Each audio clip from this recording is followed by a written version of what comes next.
Today on Face the Nation, we continue one of the oldest CBS News traditions, the Correspondents' Roundtable. We have assembled on your screen tonight 6 bureau chiefs of CBS News. From the old days of black and white down through the years when people still smoked on camera, CBS has been gathering its correspondents around the world and here at home to talk about the biggest stories of the year. This year, we bring in the best of the Washington Bureau. Chief Foreign Correspondent Lara Logan, Congressional Correspondent Nancy Cordes, Investigative Correspondent Sharyl Attkisson, and from Hawaii, where he is covering the president, Chief White House Correspondent Reid. We'll kick around this year's top stories and what to expect in the new year. Then I'll have some holiday verse about the day after Christmas. But first, the Correspondents' Report on Face the Nation.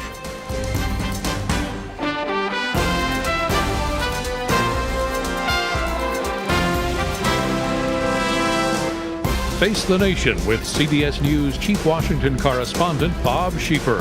And now from Washington, Bob Schieffer. And good morning again.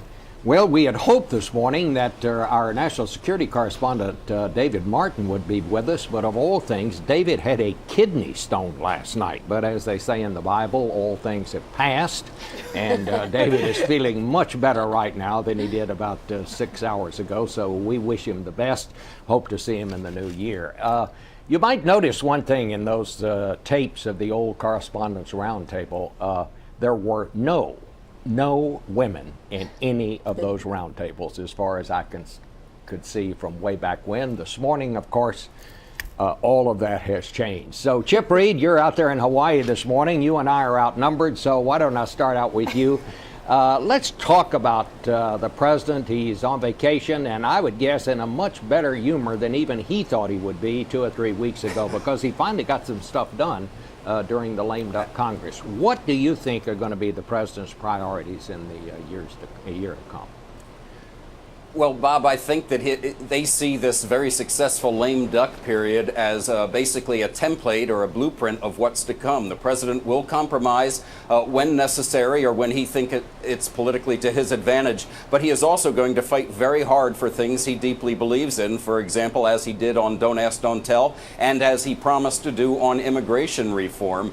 You're also going to see the president use the power of the presidency to keep the liberal side of the ledger happy.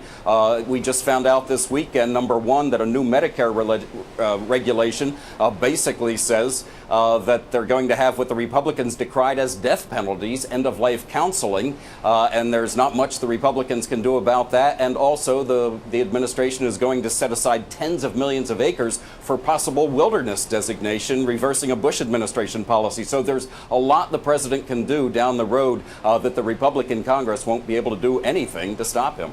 All right, Lara Logan, on the foreign policy side of it, Afghanistan has got to be the number one concern of this president right now. Do you see a major drawdown of troops come summer, or will it be a gradual drawdown? Oh, it'll be a gradual drawdown, if any drawdown at all. I mean, it'll probably be more symbolic and political than anything else. I mean, but General David Petraeus, the top commander there, I mean, he is set. He has a very firm agenda, and he is doing everything he can to put as much pressure to bear. But he is hamstrung by the fact that there's a complete political breakdown in Afghanistan, within the Afghan government and also between the U.S. embassy and the Afghan government. There's very little diplomacy that's actually going on there, and that's the number one problem in Afghanistan now. It's not military, it's political. Well, Nancy Cordes, let's just talk about that for a minute. How is that going to sit with the Congress right now? If the president comes after saying we're going to draw down, that was part of the deal, is Congress going to just sit by and let that happen? Well, he'll probably find some cooperation on the Republican side of the aisle. This is one of those areas where the Republicans and the president see eye to eye. They were never in that much of a hurry to draw down troops. They always said we should wait until the mission is complete. Don't rush the mission. Don't set timetables. So this is an area where Democrats might not be too thrilled, but the Republicans will go along with the president. Sharyl Attkisson, let's talk about what the Associated Press says was the biggest story of this year, and that was the BP oil spill. There were a lot of investigations that were launched this year. Where does all that stand? Well, you led the way on this program in talking about, you remember them trying to minimize the amount of oil that was coming out of the spill and trying to talk about how few gallons were coming out, how few millions of gallons versus independent scientists who are saying many more gallons were coming out. This is where the rubber meets the road. Right now, the penalties are being assessed. The government has recently joined a bunch of private lawsuits, which is trying to determine how much BP will have to pay. Significantly in BP's defense, something that came out favorably for them last month was the Presidential Commission looking into this oil spill, investigating it, found last month there's no evidence that they favored finances over safety. If there was evidence that they had, that would be gross negligence, and their penalties could be 4 times higher, something like $17 billion instead of a possible low of $4 billion. So this is where we're now seeing why it was so important to BP at the time to downplay the amount of oil that was coming out of the spill. Nancy, let me go back to you. Once you get past Afghanistan, what do you think is going to be the major focus on Capitol Hill this year? The Republicans are saying their number one objective is to repeal health care. Do you think that's even possible? Well, not right now, as long as the Democrats control the Senate. But keep in mind, in 2 years, there's going to be another big election, and Democrats stand to lose even more seats in the Senate, and they could end up in the minority. That would make things a little bit easier for the Republicans. Aside from health care, Republicans haven't really set their agenda in the House. We've asked them, aside from that, what else are you planning to do? What are your priorities? And they always point us to the Pledge with America and say, well, these are our priorities, but that's a pretty vague document. So beyond that, they're looking like they're really waiting to see what the political landscape is before they set out their priorities, aside from what they say is their main priority, which is to decrease the size of government. Decrease the size of government and cut spending. Do you know of anything specific, Chip, that the president is going to propose here? Because, people talk about ending waste and abuse. Well, that's just a drop in the bucket. You're going to have to start thinking about programs. What does government give us that we can get along without to get this spending back into line? Where does the president intend to go on these things? Well, certainly one thing this administration has tried to do all along is eliminate wasteful Pentagon spending. They certainly are not going to cut back dramatically on war spending, but some long-term projects, they believe, are things that don't need to happen. But I'll tell you, this president, even though he did say he's going to recall the Republicans' bluff on spending, and I actually think he will, but it's going to be about long-term spending. The last thing this president wants to do is apply kind of an anti-stimulus that will offset the spending that he has put through, the spending and tax cuts that he's put through in the stimulus number 1 and the more recent stimulus number 2. He's not going to do anything that's going to cut back on the growth of government. So I think when he talks about calling the Republicans' bluff on cutting spending, it's going to be long-term, Medicare and Medicaid, things like that. And I think he will be serious about it, but I don't think you're going to see dramatic cuts in domestic spending in the short term. And keep in mind, Bob, there's now a blueprint out there for this, the Deficit Cutting Commission, which laid out its prescriptions for how to radically reduce the debt. It kind of got shoved aside and ignored because everyone was so focused on tax cuts because time was running out. But I think in the new year, Congress is going to revisit that. That's one area where Republicans and Democrats agree something needs to be done. They don't necessarily like all the tough measures that were in there, but we're going to have a vote on the debt ceiling come March. So this is an issue that everybody is going to have to deal with. Lara, one thing nobody ever talks about is cutting defense spending. That's right. Do you see any cuts coming on that side of the agenda here? Because it seems to me if the president's really serious about all this, he's got to be serious about cutting defense spending. Well, one of the problems with defense spending is these huge programs that you have for very sophisticated weapon systems, that are not being used, which were repealed and are now back on the table again. And those seriously have to be looked at. This is no longer an army that needs billions and billions of dollars on these advanced, Stryker jets that are not being used. And this is a war that is not really being paid for. I mean, this has serious consequences for the field. And one thing that I am hearing is that the budget pressure on the military right now is the most intense it has been in the longest time, that the scrutiny is beyond anything they've experienced since these wars began. So there is no question that they are under an incredible amount of pressure, and that's definitely going to have an impact. But how does that translate into what happens, the soldiers that you're sending into battle? Because that literally can translate in lives. Sharyl, having Republicans taking control in the Congress, in the House, means you're going to have a whole new set of committee chairs.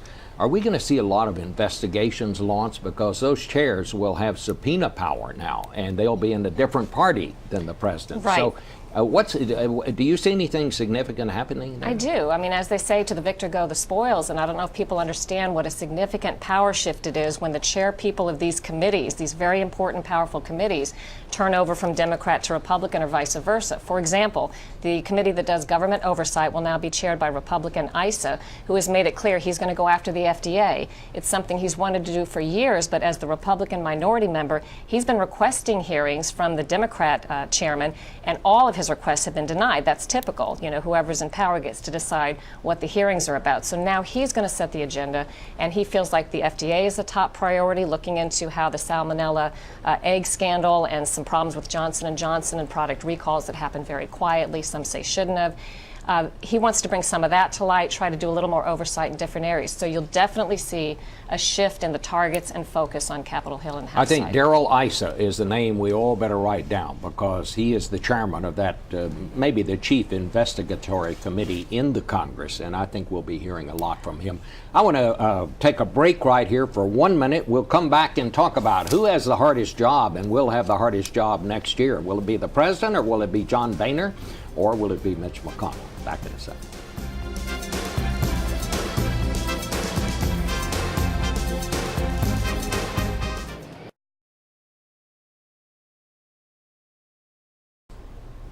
Back now with our CBS Roundtable. Lara, Logan, what is the biggest problem the president's going to face in foreign policy next year? I think it's clear it's Pakistan. That is without question.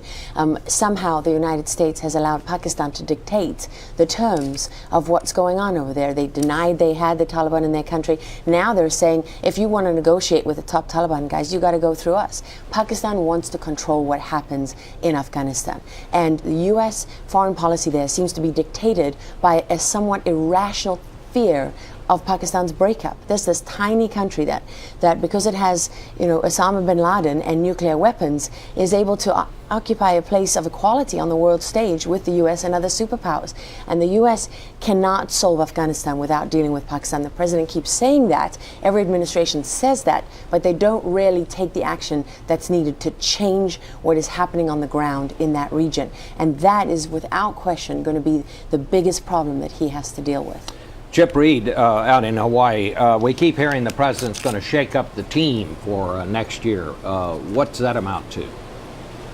You know, Bob, we've been hearing that for a year, and it never happened. Every time somebody leaves, they bring in somebody else from the inside, usually somebody like Pete Rouse, the new chief of staff, who's even closer to the president than Rahm Emanuel was. So I think they're going to continue to promote from the inside. They may bring in some outsiders, but they'll probably be people who were tested by having been in the Clinton administration. And speaking of the Clinton administration, they like to say they're not going to model the next 2 years after what Bill Clinton did after his shellacking in 1994. But on the beach here a couple of days ago, I saw one of the president's top political advisors reading The Choice by Bob Woodward, which is all about how Bill Clinton recovered and then cruised to victory in 1996. So maybe they won't follow that pattern, but they're certainly making themselves aware of it. Nancy Cordes, the question I asked before the break, who has the hardest job? John Boehner, Mitch McConnell, President Obama? Well, it's not going to be a party for anyone. I mean, first of all, John Boehner, he's got this new majority in the House, but he's going to need to figure out how to corral his own party. He's got all these new Tea Party freshmen coming in.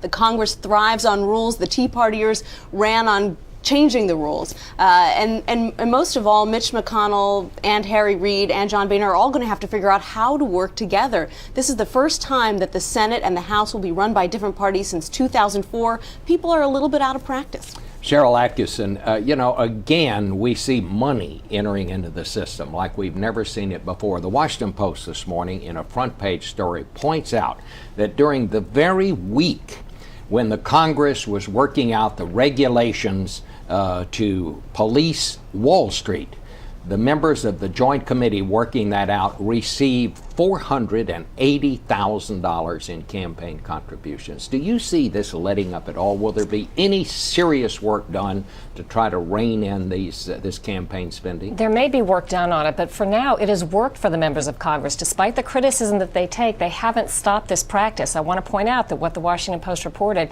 is very common. It's been going on for years. When I look at those congressionally taxpayer-funded earmarks that the members of Congress hand out to individual people, I've gone through one by one with defense defense earmarks, for example, and never been disappointed when I have looked for a campaign connection between the member of Congress and the entity to which the member of Congress gives.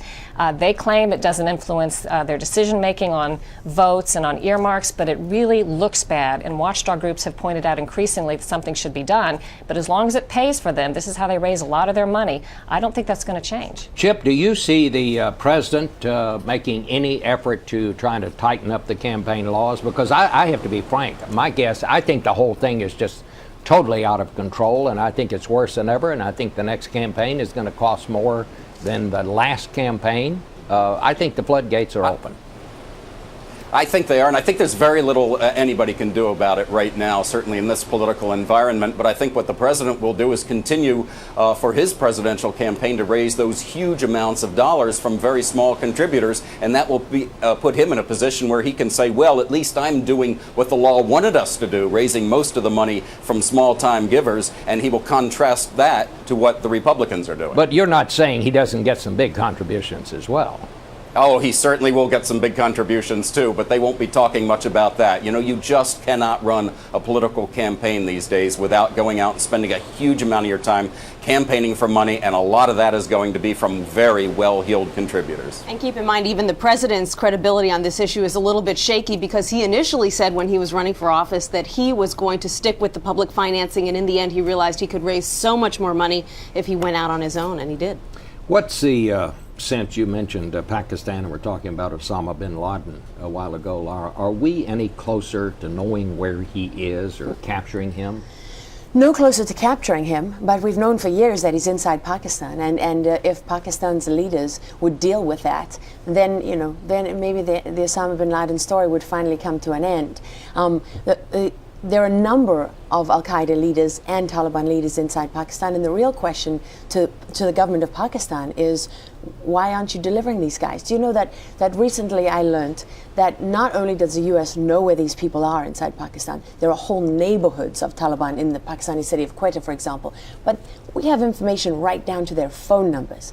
So the Afghans have this information, the U.S. has it, and the Pakistanis have it, but no one's acting on it, which really begs the question, because the big fear for the administration is, well, what happens if there's another 9/11 or worse that originates in Pakistan?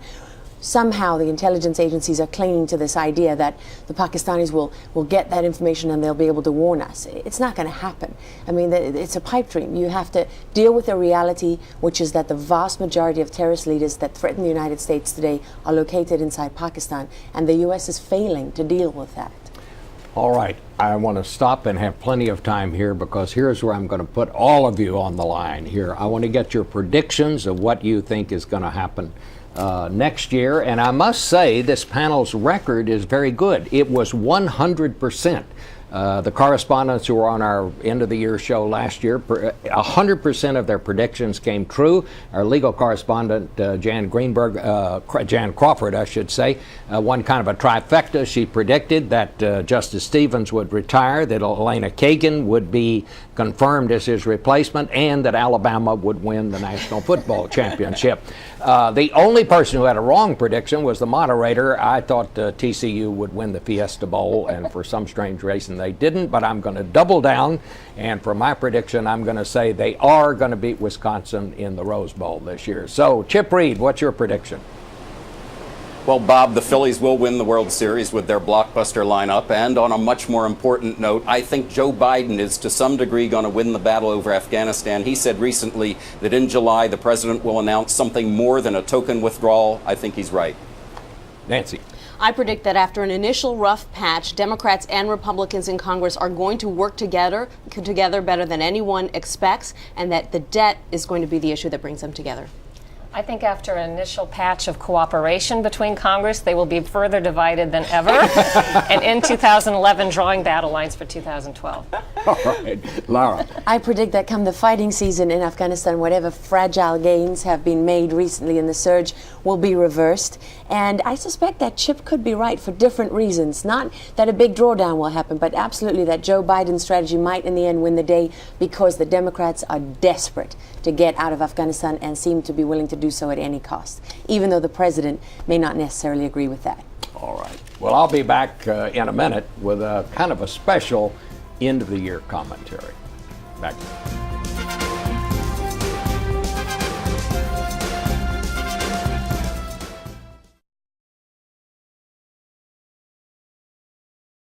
Finally today, a little holiday poem. 'Twas the day after Christmas, 'neath the Capitol dome. It was quiet for a change. Congress finally went home.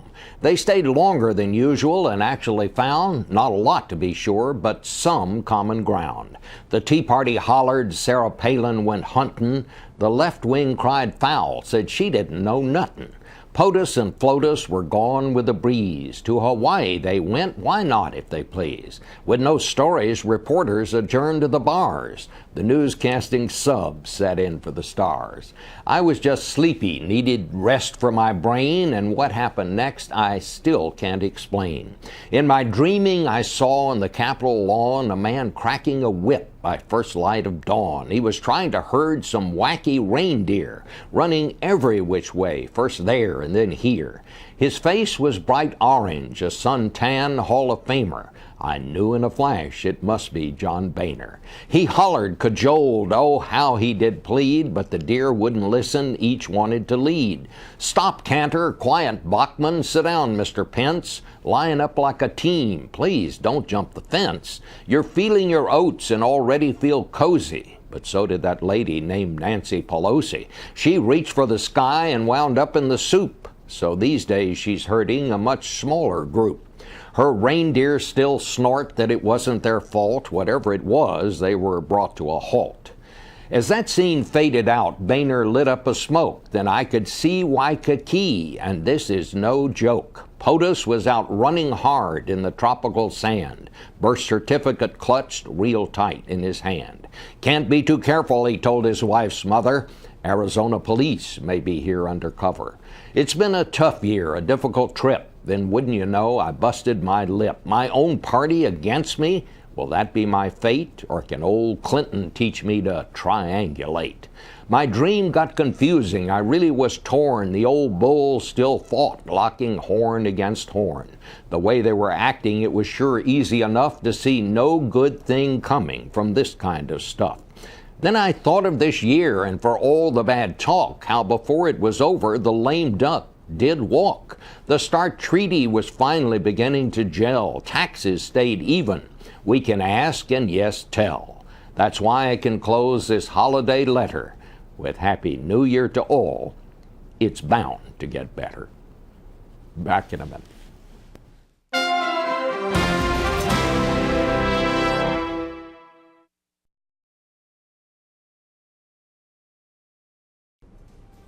And that's all the time we have for today. Thank you for watching Face the Nation. Harry Smith will be here next week because I'll be at the Rose Bowl with the TCU Horned Frogs. Happy New Year.